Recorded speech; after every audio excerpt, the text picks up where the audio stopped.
What are you avoiding? Are you avoiding anything at all?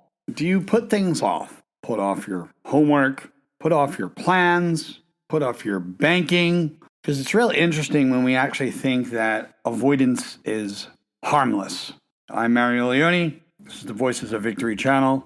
And today's episode is What You Avoid is Training You. So I want to explain to you that if you are a person who is avoiding the work that needs to be done, you're actually creating a new pattern out of it. We have that mindset of, I'll deal with it later. It's not the right time. It's not that serious. It's not that big of a deal right now until it becomes a big deal. But I think what's important for people to understand is they may not be aware of their own patterns, and what you avoid doesn't disappear. But what it actually does do is it trains you. It trains you for more avoidant behavior. So what happens is it starts to mold your identity with that. And it doesn't mean you become an avoidant in relationships. It just simply means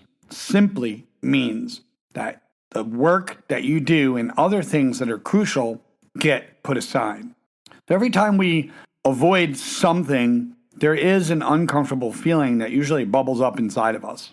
And when we have a conversation, maybe a decision, or even a responsibility, we might actually avoid those things. And we think we're buying ourselves time, but in actuality, what we're really doing is buying ourselves relief. What is happening for the long run, though, is practicing actual escape and training yourself to avoid the bigger and harder things, especially if it leans into emotions. So we start to say, this is too much for me, I'm overwhelmed, I can't handle it, I got to back off from this, whatever the case would be.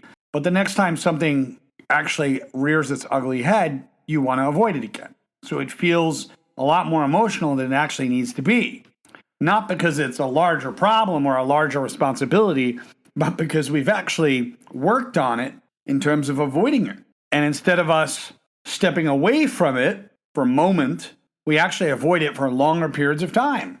So what this actually looks like in real life is when you try to do things in real life and you're doing things for other people, you might make other people's stuff a priority, but you may actually be avoiding your own. So you might avoid the hard conversation that you need to have, or you're experiencing some conflict, and that actually feels really stressful. So you avoid that. You avoid feeling a certain way. You have a responsibility, you put it off. And then what happens is it snowballs, becomes really large, and becomes very heavy. Emotionally, it hits you.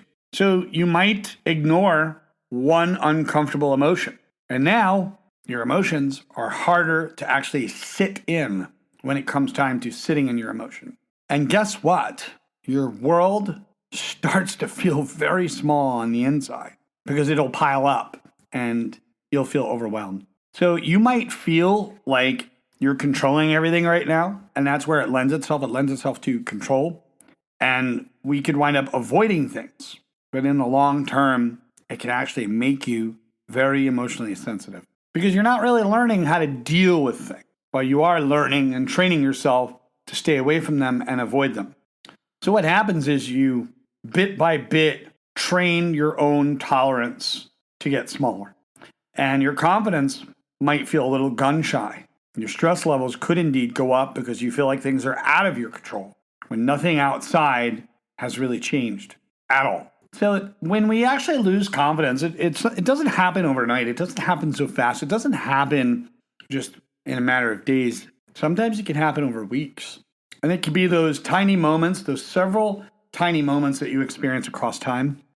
That's when it happens. So every time you say, not today, every time you back off from your work that you know you should actually face down, every time you choose comfort over discipline and growth, you are pretty much telling your mind that this is the version that I want to be, and I'm training that version of myself or yourself. So what happens is the pressure of who you are gets pretty heavy. You might self-blame, get upset at yourself, but there's always a flip side because the good news actually works both ways.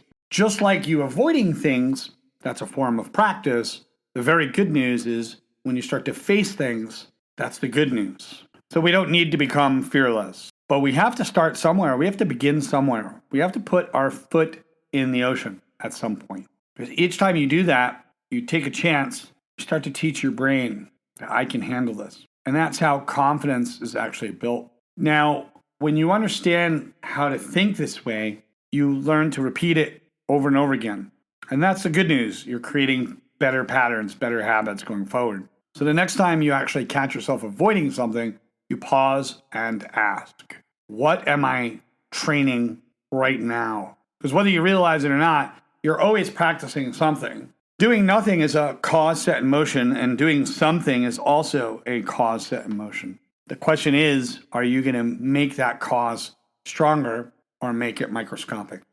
That's all I got for today. Have a great day. Don't forget to click the Patreon link below. I'm Mario Leone. This was the Voices of Victory channel. Take care.